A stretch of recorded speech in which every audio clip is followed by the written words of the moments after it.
Qual é o tempo mínimo para se aposentar no serviço público? Essa é a nossa live de hoje. Eu vim trazer essa informação para vocês que são servidores públicos, que precisam dessas informações, porque tem muita coisa na internet aí errada sobre a questão dos servidores públicos. Por isso, esse tema tão importante nesse dia de hoje, tá?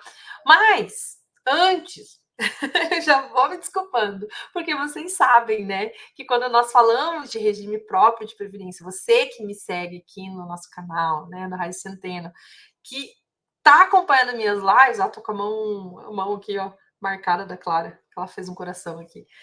Você que me segue, você que sabe, escuta as minhas lives, você sabe muito bem que tudo relacionado a regime próprio do servidor público depende da localidade onde você esteja. Se o seu município já aderiu à reforma ou não, a maioria dos estados já aderiu, né? A União Federal foi a primeira de todas, né? Servidores federais foram os primeiros que sofreram impacto, mas isso vai depender da localidade onde você esteja. Por quê? Porque existe uma discricionalidade de cada regime próprio de previdência legislar sobre os seus requisitos de aposentadoria.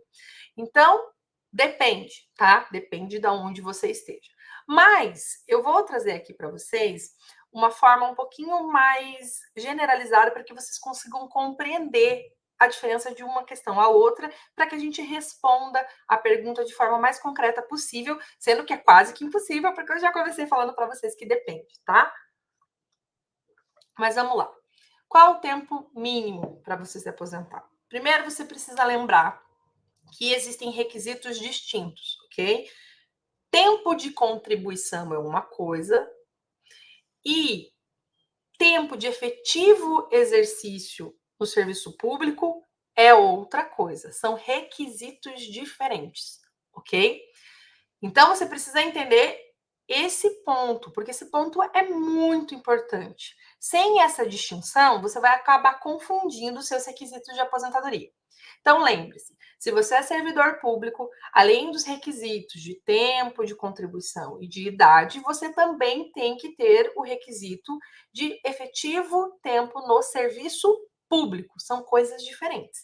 Tempo de contribuição é aquilo que você contribuiu, os anos que você contribuiu, e que, inclusive, você pode tirar de outras localidades, você tira do INSS.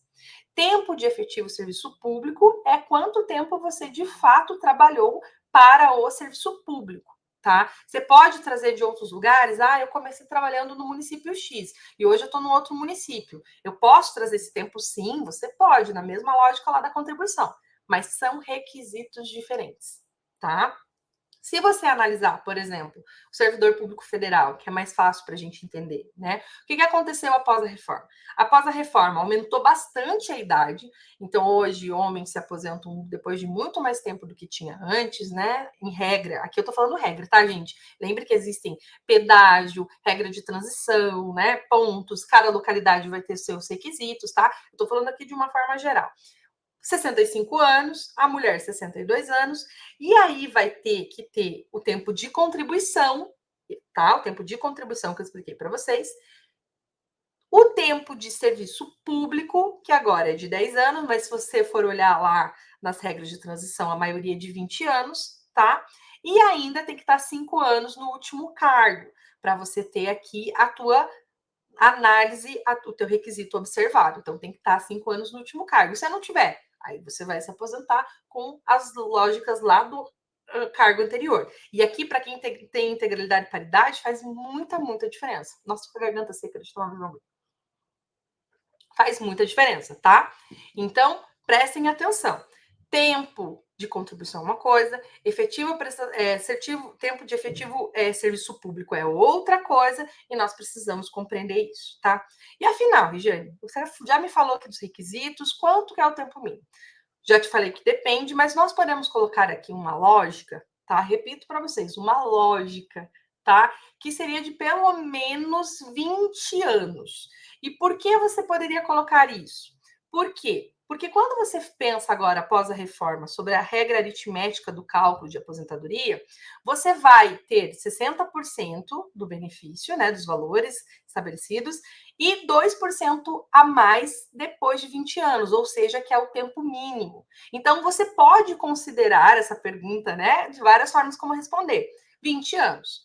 Ou você pode também ir por uma outra lógica, que é a pessoa traz todo o tempo lá de averbação, né? A verba todo o tempo no serviço público, e aí tem que prestar dentro da lógica agora de um dos novos requisitos, como sendo 10 anos efetivo prestação de serviço público, tá? Então, o que eu poderia te dizer? Que no mínimo 20 anos, mas trazendo essa ideia que eu falei para vocês da regra aritmética, tá? Que seria 60% até 20 anos e 2% acima desses 20 anos, né? Então, vai somando. E aí, deixa eu contar para vocês terem hoje, né? Os cálculos demonstram que para você ter uma aposentadoria hoje de 100%, é 40 anos de trabalho. Né? Então, aqui você vai ter muito tempo para trabalhar, para você conseguir, de fato, uma regra mais interessante.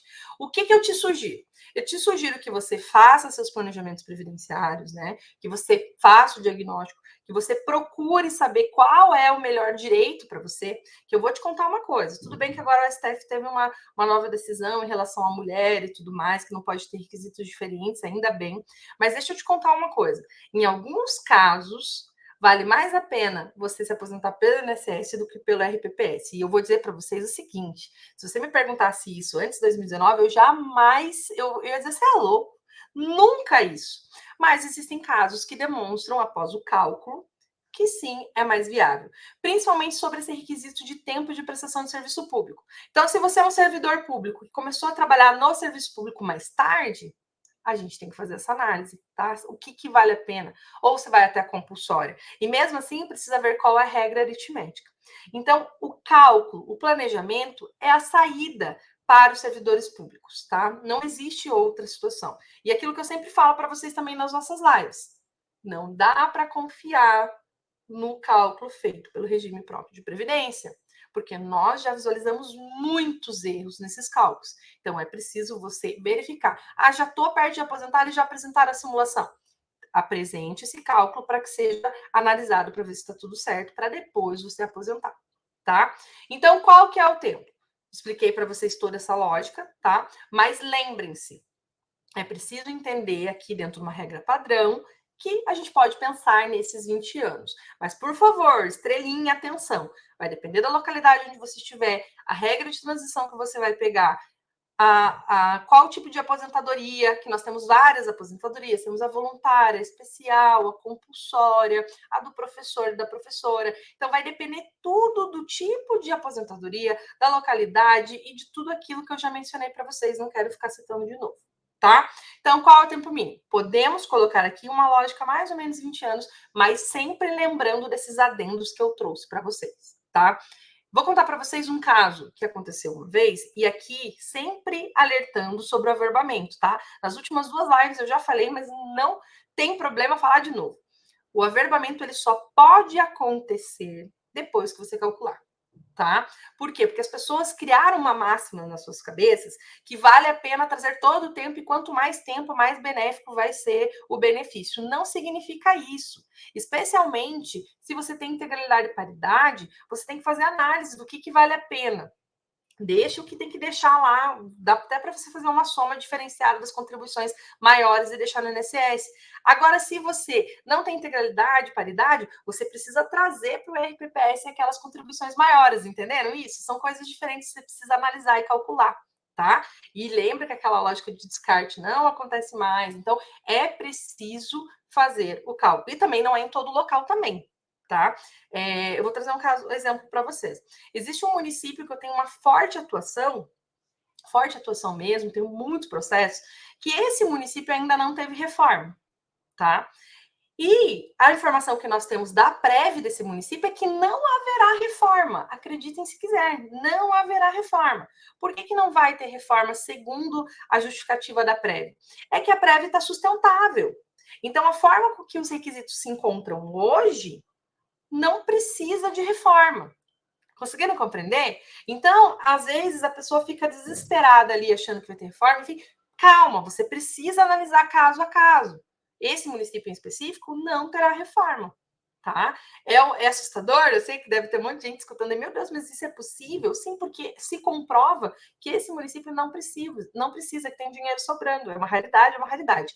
É uma raridade, porque a maioria dos locais estão, sim, fazendo as suas reformas. Em outro exemplo que eu posso dar para vocês, que eu tive esses dias conversando com uma sindicalista que participou da reforma do município, olha só que loucura, que eles não vão fazer regra de transição. E ela foi enfática em dizer, se fizer regra de transição, não vai se sustentar. Então, vejam, é muito importante que você analise sua aposentadoria, faça seu cálculo, faça o planejamento. Se você estiver nesse município primeiro que não teve reforma e pronto, beleza. Agora esse outro que vai ter reforma sem regra de transição. E aí falta 1 ano para se aposentar, você vai entrar aí numa lógica sem regra de transição. Então, isso vai acabar te trazendo grandes consequências. E aí o tempo mínimo de se aposentar vai ser modificado e vai te trazer prejuízos enormes, tá? Já trouxe para vocês vários casos, por exemplo, de servidores que têm direito a 2 aposentadorias e fizeram esse averbamento aí pensando nesse tempo mínimo. E quando viram, poderiam ter tido 2 aposentadorias, tiveram prejuízo. Já tivemos casos de pessoas que teriam já requisitos para aposentadoria e não trouxeram o período, e aí depois foram querer brigar, não dava, o juiz disse que não dá, porque daí não trouxe o averbamento. Então, é imprescindível, muito necessário, que você não caia nesses padrões. Eu disse aqui para vocês, dentro de uma lógica ali da regra aritmética, de os 20 anos mais 2%, que seria 20 anos, mas não necessariamente, tá? Nós temos que calcular, temos que analisar, e repito pela milésima vez, vai depender do local que você estiver, tá bom?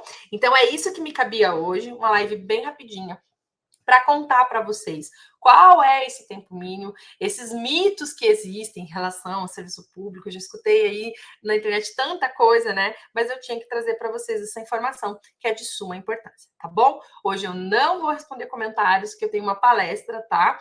Que eu vou falar sobre um tema muito importante, inclusive, sobre a questão de acesso a mulheres e tudo mais. Então, eu não vou falar com vocês hoje, responder, mas deixem seus comentários que a gente vai conversando, tá bom? E semana que vem eu tô aqui de novo para que a gente fale de mais um tema de servidor público, para que vocês tenham, né, mais informações, estejam muito bem informados, tá bom? Grande beijinho para vocês e até semana que vem.